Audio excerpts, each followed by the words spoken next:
Okey, ni minyak saca inci keluaran Alfian MS Health and Care daripada usahawan Terengganu, dan bahan-bahannya adalah 100%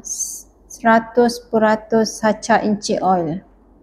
Dia tak ada tambahan pengawet ataupun minyak-minyak lain ya, seperti flaxseed oil, olive oil, dia tak ada. Yang ini kita ada kebun sendiri dan kita prosesnya sendiri. Minyak ni kita buat cold press dan kita masukkan ke dalam botol ni. Ni adalah contoh ya, saca inci oil yang pure original, tak ada pengawet, tak ada campuran bahan lain.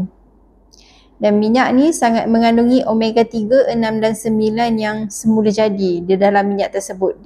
Kita tak tambah ya, ini adalah kandungan omega 3, 6, 9 yang memang terkandung lah secara semula jadi dalam minyak ni.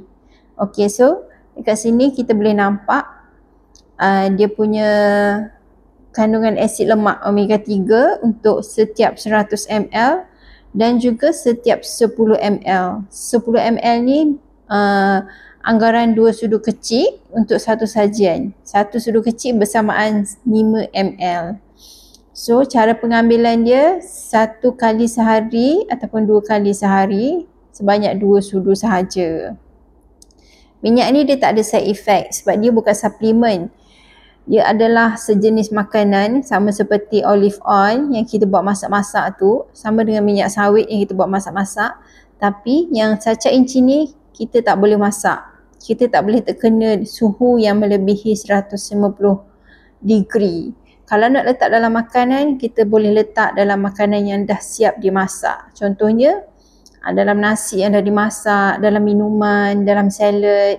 Untuk campur dan kuali memang tak disarankan sebab nanti nutrition dia akan rosak. Okey, so cara penyimpanan dia tak perlu simpan dalam peti. Kalau nak simpan dalam peti pun tak ada masalah. Dia tak akan membeku sebab dia memang pure original. So untuk sesiapa yang berminat nak dapatkan produk ni, boleh pergi tengok dekat description dekat bawah ni.